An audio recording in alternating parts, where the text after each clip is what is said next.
బులెటిన్లో breaking news చూస్తున్నాం. సినీ పరిశ్రమను కుదిపేసిన ఐబొమ్మ పైరసీ వెబ్సైట్ కేసులో దర్యాప్తు రోజు రోజుకు మరింత లోతుగా వెళుతోంది. ఐబొమ్మ నిర్వాహకుడు రవిని కస్టడీలోకి తీసుకున్న పోలీసులు అన్ని కోణాల్లో విచారిస్తున్నారు. ఈ విచారణలో వెలుగు చూస్తున్నటువంటి విషయాలు దర్యాప్తు అధికారులను కూడా షాక్కు గురి చేస్తున్నాయి. తాజాగా ఈ కేసులో మరో విస్తుపోయే విషయం వెలుగులోకి వచ్చింది. రవి కేవలం పైరసీ వరకే పరిమితం కాకుండా ఇతరుల గుర్తింపు పత్రాలను దొంగిలించి భారీ అక్రమాలకు పాల్పడ్డాడన్న అనుమానాలు బలపడుతున్నాయి.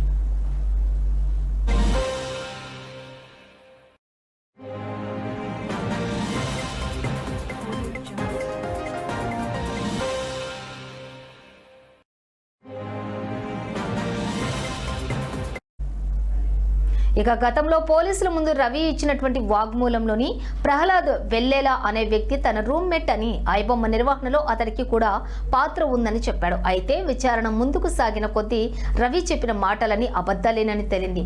వాస్తవానికి ప్రహ్లాద్కు ఏమాత్రం తెలియకుండానే అతడి పాన్ కార్డు, డ్రైవింగ్ లైసెన్స్ వంటి కీలక డాక్యుమెంట్లను రవి దొంగిలించినట్లు పోలీసులు గుర్తించారు.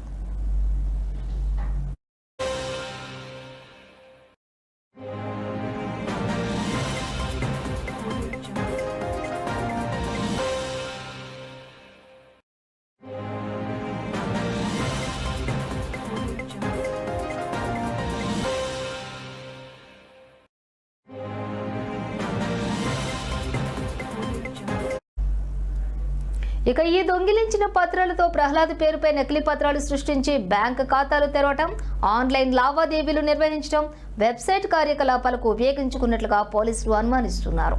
ఈ కోణంలో నిజాలను వెలికి తీసేందుకు బెంగళూరులో నివసిస్తున్న ప్రహ్లాద్ను ప్రత్యేకంగా పిలిపించారు.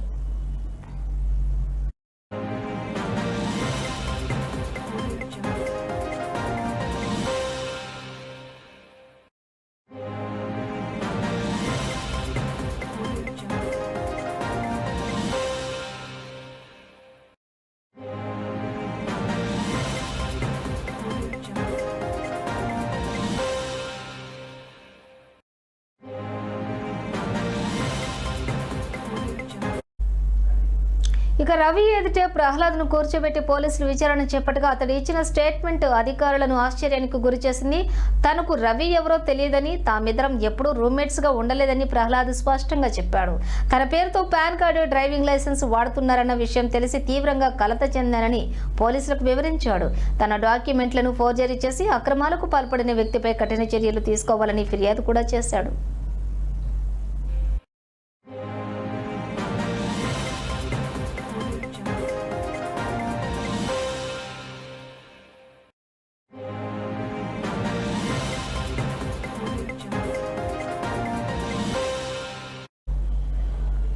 ఇక ఈ పరిణామాలతోటే ఇమ్మడి రవి చేసినటువంటి నేరాల జాబితా మరింత పెద్దదిగా మారుతోంది.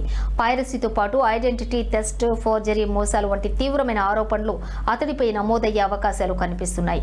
ఇదే తరహాలో ఇంకెంతమంది అమాయకుల డాక్యుమెంట్లను దుర్వినియోగం అయ్యాయో అన్న కోణంలో పోలీసులు దర్యాప్తును వేగవంతం చేశారు. ఈ కేసులో రాబోయే రోజుల్లో మరిన్ని సంచలన విషయాలు బయటపడే అవకాశం ఉందని అధికారులు భావిస్తున్నారు.